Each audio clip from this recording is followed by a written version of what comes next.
രാപ്പളുങ്കിൻ തുള്ളി വീണ പായൽ പുഴയിൽ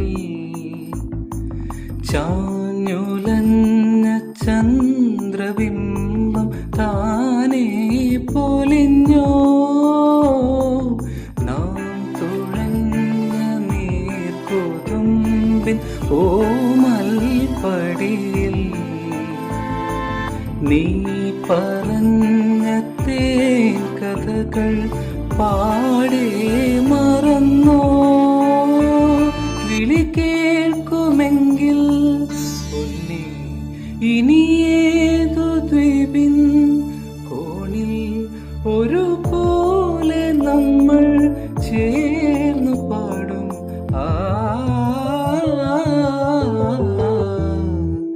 വാനം ചായും തീരം താരാട്ടും.